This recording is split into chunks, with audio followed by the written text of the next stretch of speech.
Hello, survivors! Dr. Alejandro here. Welcome back to Dr. Alejandro's lab. Today, I want to go over something that was asked of me in live streams before. A lot of times when I'm streaming, people will ask me questions about the game. I'm always happy to answer them, take a look at the code, explain some of the things about the game that people are curious about. And some people were asking me a little bit about the Trader Secret Stash, how some of that stuff can end up working. So I want to go over that a little bit today. One of the first things before we really go into that stuff, I'm going to be going over a little bit about Better Barter, how the secret stashes work, and also a couple notes on the Daring Adventurer perks. That's going to be our baseline today. One thing to note is we have different bartering buffs. The baseline for it is... I actually bought that. Let me sell that back out. Thank you so Let me do much. that. Hey, come again. All right. So the way it works with the prices in shops is there is a baseline price, and then there's a buy markup and a sell markdown. It used to be the buying price was its normal price, and the sell markdown was 10%. So basically, used to be you're buying this for 750, you could sell it for 75. That's not quite the case now. Now the way it's now working, I don't know exactly if it changed later Alpha 19 or if it just changed in Alpha 20. I didn't actually check the end of Alpha 19. But the way it's working now is the buy price is 3 times its base economic value. So Gothic pants have a baseline price of 250, so it costs you 750 to buy, and then the sell price is point 0.2. So 250 is a base price. Point 0.2 of that means I should be able to sell it for 50 dukes, and we got 50 dukes right there, which is perfect. So we're able to kind of work that out a little bit pretty easily there. Thanks for the business. Now, Stay safe out there. we have a little bit of a view of what those prices are. There are different things we're able to do to change our bartering.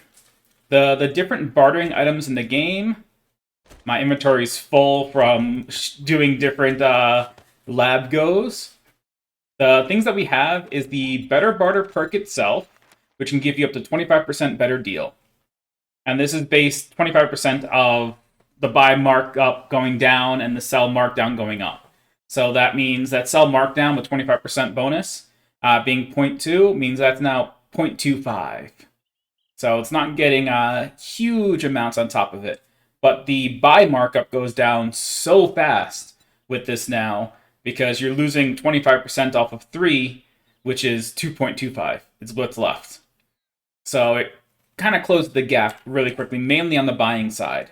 But the different things we have, so we have the 25% from Better Barter, 10% from the cigar, gives us the 35%, 5% on buying with the pumpkin cheesecake. So we're still at 35% when selling, 40% when buying.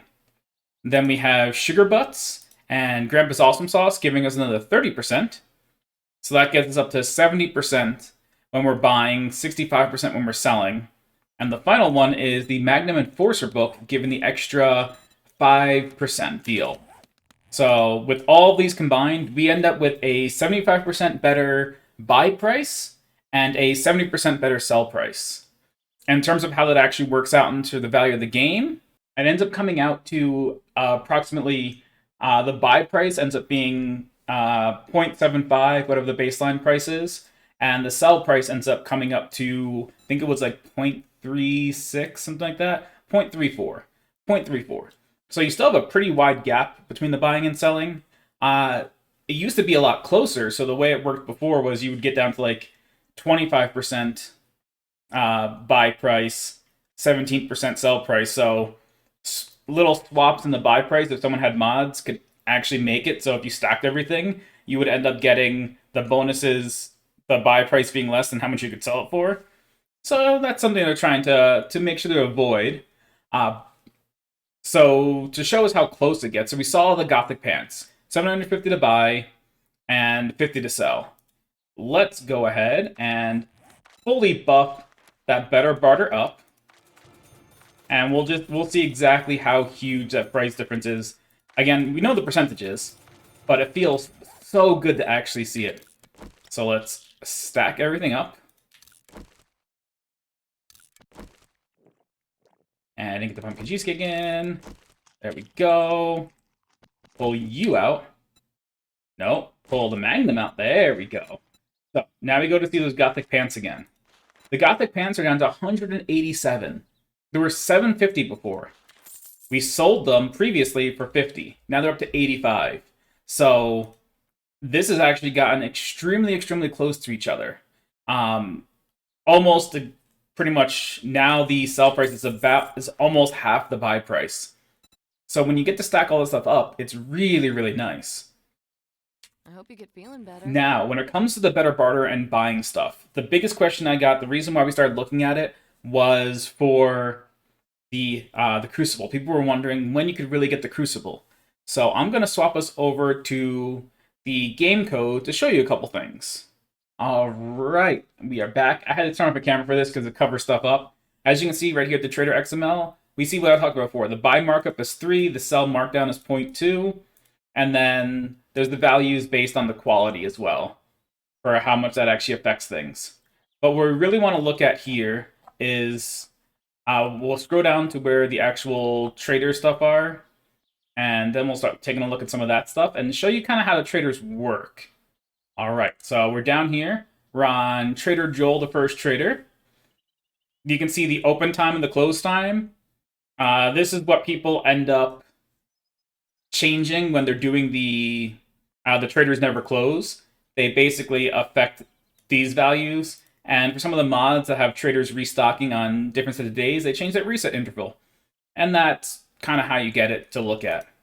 So we also see what the minimum inventory, the maximum inventory is for the traders. They can have between 30 and 70 items in the regular inventory. And you just see the item group. So this is what makes up the regular trader. Now down here, though, is where the secret stash begins. So, in the secret stash, this is if you have no points in better barter, or just 1 or 2, you don't have the bonus secret stash, the trader will have these items in it. Now, at better barter, until you get to better barter 3, the trader secret stash won't have any of the actual rare things in them. So you can kind of see a mix. You get some tools, some gunsmith, gun parts, ammo, armor, some common books, a rare book.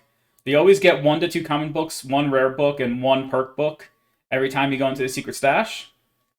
This is where things start to get a little more interesting, though, is when you get Better Barter 3, and this is one of the reasons why they can have multiple secret stashes. I didn't talk about this before, because a lot of people have mentioned it, but I'm going to jump back to the game and show you guys one little trick that a lot of folks do know at this point, but just in case you don't, we'll show it off super fast. Alright, so here we are to show you kind of the better barter trick. With this, we have the nerdy glasses, which are the intellect +1 glasses. So with them on, my intellect is currently 10 out of 10. I've only put 9 points in, but I'm 10 out of 10, which does allow me to put all 5 points into better barter. Now, if we look at the secret stash here, we'll see a whole bunch of different things in here, a bunch of books and everything else. Sorry, but I've never heard of a stim pack. If I take off the nerdy glasses, I now lose that point in intellect and drop down better barter level. So I went from better barter 5 to better barter 4, which these levels have different secret stashes. So if I go in, we can see a completely different secret stash to what we had previously. Now it's completely different. So that's one of the things for how the nerdy glasses trick works, where you can see multiple secret stashes. Just want to show it off again. A lot of people know that at this point. It's been talked about a ton, so I didn't want to really spend too much time with it. But let's go back into the game code so I can kind of show you a little bit more with the secret stash stuff. All right. Now we are back. Now we can talk about this some more. So again, better barter is 0, 1, or 2. Trader secret stash is this. When we get to better barter 3, the secret stash changes up on what it has in it. 1, we got some electrical stuff. The big kind of changes here, one thing that kind of matters, is this stash only items low and rare tools. These get added in. So when it comes to things that people might want, like the Crucible is in 2 different loot spots for the traders. It's in rare tools and in stash only items high. But there are other items in those. So until you get better barter 3, your trader's secret stash does not have a chance of having a Crucible in it. But once you get to better barter 3, you now have a slight chance, because the secret stash is going to have 1 rare tool in it.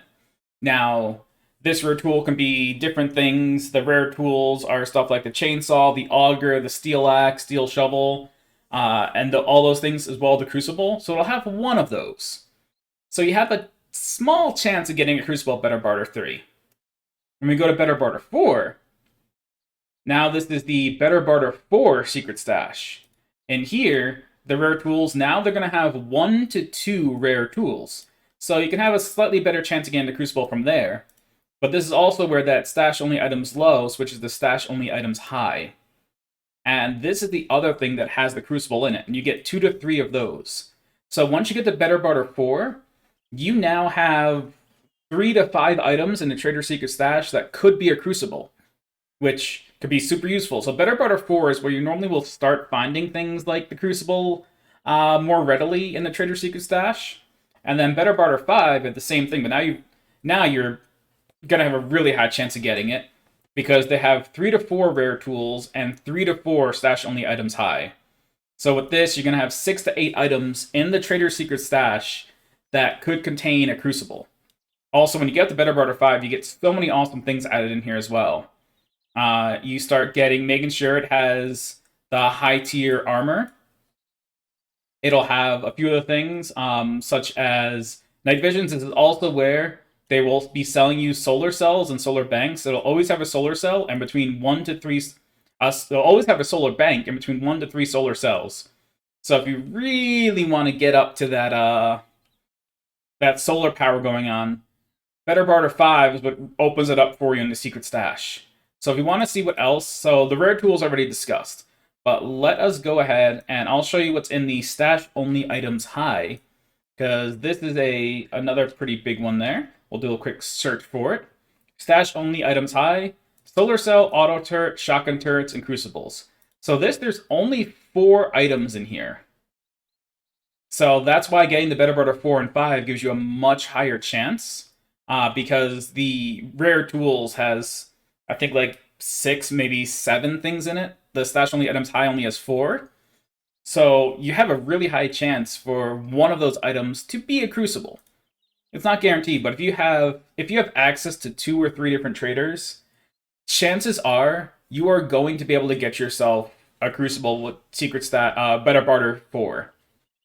You have a really high chance being able to go between like even just 2 different traders that one of them's going to have a crucible for you. And then there's a lot of other things in here too. Also, as we saw when I showed in the game just now, you could get the robotic drone at Better Barter 5 as well. Like, it opens up so many more things for you. Let's pop back into the game for a second. So we're back in here. So I'm not going to go over all the different loot tables in this video because that loot tables in the game is a little bit of a headache. What I can say is the Daring Adventure, one of the things I want to talk about is it doesn't directly give you any bonus to having better loot. So like Better Barter will increase the loot that you can buy from the secret stash. Daring Adventure doesn't increase the chances of you doesn't directly increase the chances. Doesn't give you like a bonus to your loot stage for quests, which would kind of be cool. It'd be kind of nice if Daring Adventure had that. But you do get that 5 to 20% more dukes and extra choices. And those additional choices actually do matter. The reason for this is when it rolls for the loot tables, I'm not going to go over them, it'll roll for what it's going to give you, and then inside of that, say it rolls a weapon. It's now going to roll the type of weapon and the quality of the weapon. It tries rolling lower qualities first. If it doesn't get a hit on a lower quality, then it rolls on the next quality up. Basically goes up until the roll with the probability gets a hit. So one thing you're doing with this that's kind of indirect is you are giving yourself more chances to get better loot out of the quests just because you're getting more loot rolls. So it means a higher chance of the game rolling you a good tier item. And you can get super lucky at times. Like I did in my main stream roll at the moment where I got a steel club from a tier 2 quest on day 7. That was just a super, super lucky roll on the loot tables. So the more rolls you have, the higher chance you have for it to hit those hit those probabilities later down, just more chances for that to actually happen. So that's kind of an indirect benefit to Daring Adventure. But other than that, it's not giving you any like increased loot bonus or anything else like that. I just wanted to mention that so people knew, because I wasn't sure if it had anything in the background that did that. So I went in and checked it, and it doesn't. So wanted to show that one off. But again, the main point of this video was the better barter stuff. Now, one other thing that I do want to talk about is when it comes to things like the consumables, the sugar butts, the pumpkin cheesecake, the awesome sauce, those type of things, if you open up the menu here and the buff runs out, until you switch to a different tab somewhere, those prices are set when you open it up. So as long as I have this open, prices aren't going to change. So if I come in here, when I have 2 seconds left on my bartering buffs, those prices aren't going to change unless I go here and then come back to it, and then the prices are going to readjust. So if you're running low on your better barter bonus and you're trying to just get into the trader really quick, go into the section you want it to be in and stay there. If you don't leave there, you'll be able to take your time and make sure you know what you want to buy while you still have the barter bonuses functioning, even though they're over. It doesn't automatically refresh. So that's just the last little tidbit of knowledge I wanted to give out there. But anyway, that's all we really wanted to cover today. Hope you all enjoyed the video, and I'll be back next time for more experimentation in Dr. Alejandro's lab.